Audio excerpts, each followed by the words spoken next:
Our next guest has been here 2 or 3 times before. It's always fun to have him with us. He is a 7-year veteran of the Philadelphia 76ers and the author of this book entitled Outrageous. Here, watch this videotape of Charles playing some basketball. There's the big three-pointer. Sinks it, and watch, somebody will get hurt here. Yow. And one more. Goodness me. Ladies and gentlemen, please welcome back to the program NBA All-Star Charles Barkley. Yeah.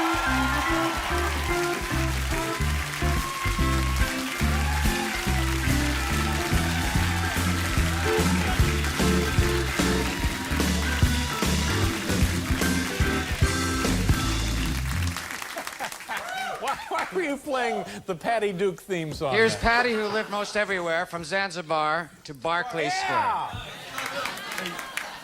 You shouldn't joke around with that sandbag, because if that had hit you and knocked you out, I would have been pissed I had to come up here and spend the day and then get to do the show. Oh, that's very true.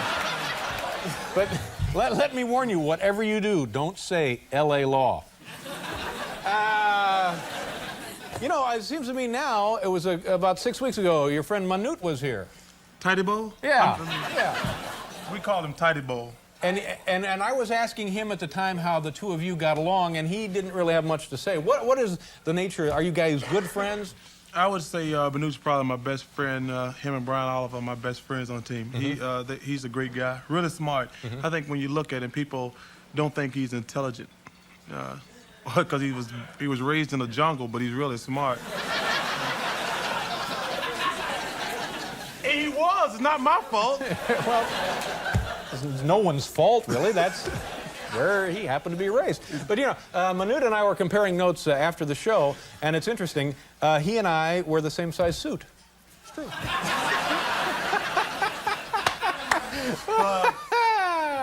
He is not exactly body beautiful or anything like that. He's a very nice man, very nice guy. He is very nice. Now, when you say he's one of your closest friends, one of your 2 best friends in basketball, what do you guys do when you go out? Do you go out after every game? Do you go out on the road? I mean, how does this friendship exhibit itself on the, you know? I think we go out. Manute, since I got arrested, Manute don't let me out by myself.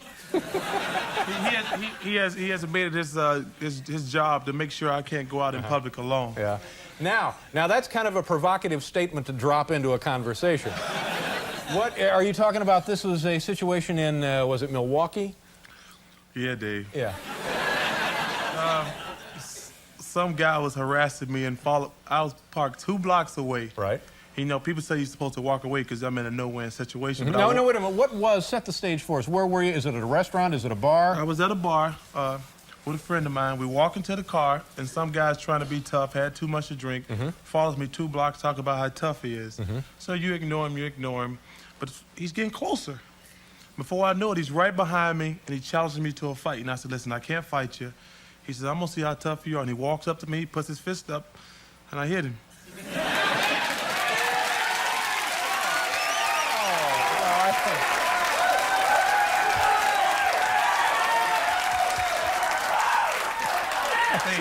These are the kind of people I need on the jury.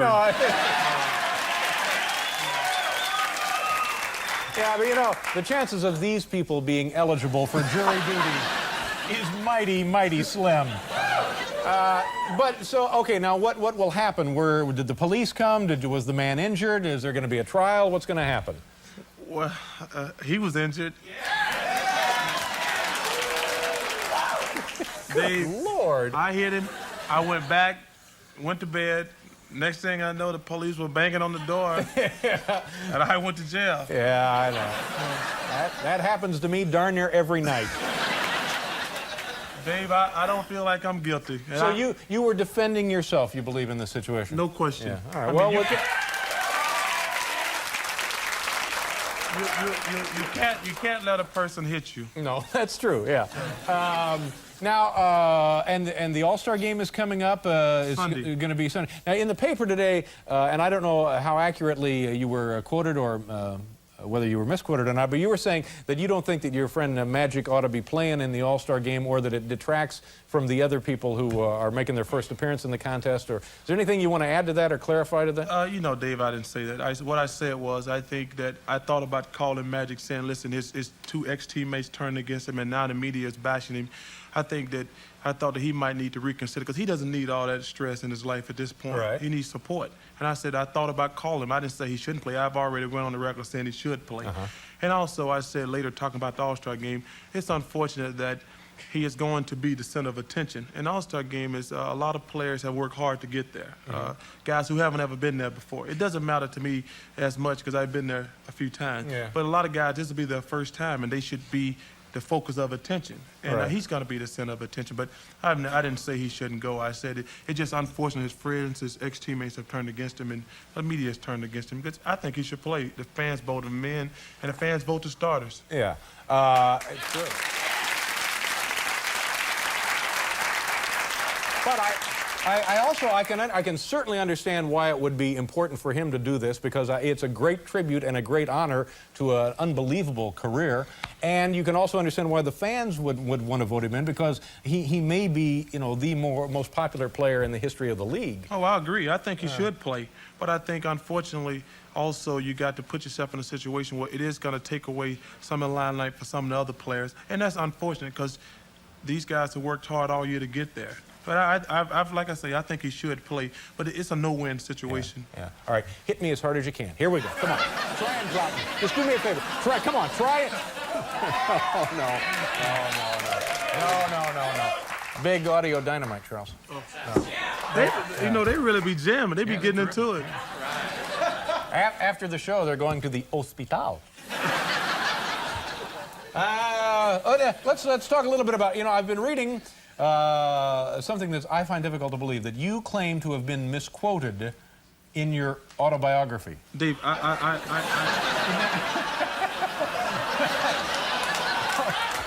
Don't make him come up there. Dave, what happened was I blew up under pressure. Yeah. See, the book was not supposed to come out. And then it came out all of a sudden, and then I had all these media men jump on me at the same time, and I kind of blew up under pressure. I liked the book. It turned out well. There's a couple things there that maybe I said that Roy thought, I mean, because if I tell you something, you're not going to tell everybody exactly the same. But I'm happy with the book. Yeah, good for you. Let's see what this is. Is it doing well? Is it selling? I bet it's selling great in Philadelphia, in that area, isn't it? Well, $20 it's doing well. Yeah. Dave, $20 not that much. I don't get... I'm telling you, I mean... let's talk a little bit about you getting ready to go to the Olympics. Now, this is the third Olympic Games you could have played in, right? I guess you will play in this. No. This is the second one. The second one, because the Moscow Olympics were boycotted, right? No. They just started accepting pros. I got cut in college days. They said I wasn't good enough. Bobby Knight cut me. Oh, is that right? Bobby Knight... Don't boo him. Just if you see him walking down the street, run over him. I'm just kidding. It's gonna look awfully bad on your record, Charles. This thing comes to trial. But okay, so there was an Olympics. What year was that Bobby Knight was the coach of the Olympics? 84. 84. That was as a collegian. That was your first Olympics you were eligible for. Then the 88 Olympics. 88. They didn't accept That pros. was. Yeah, oh, you had already turned pro by then. Yes. Okay, so now you must be really looking forward to this. I can't wait. But what of the issue of sending professional basketball players over there to play the other amateurs of the world? Well, they're not amateurs. They have been pros. They have been pros the whole time. And what's happened, they've gotten so much better that our college kids can't beat them anymore. All right. So now we're going to send some serious firepower over there.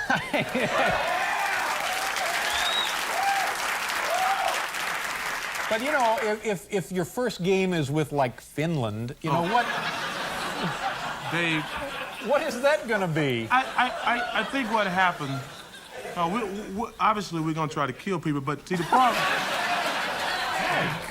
God. But see, Dave, what it is, it's kind of it's a country thing. We want people to prove, like the Germans, and the other countries feel like they're the best in the Winter Olympics. Right. We want to prove that we are the best basketball playing country in the world. But don't you think that could be accomplished at a forum that was primarily for and about amateur athletics and the spirit that accompanies that pursuit? Well, but the other countries...